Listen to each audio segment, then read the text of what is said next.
శ్రమకాలములో విశ్వాసఘాతకుని ఆశ్రయించుట విరిగిన పళ్ళతోనూ కీలు వసిలిన కాలుతోనూ సమానము.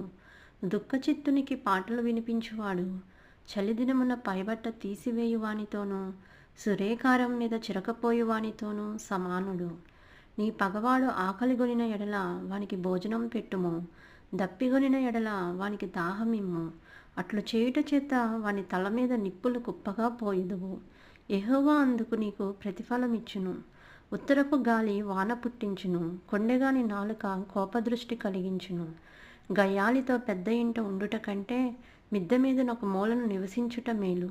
దప్పిగొనిన వానికి చల్లని నీరు ఎట్లుండును, దూరదేశం నుండి వచ్చిన శుభ సమాచారము అట్లుండును.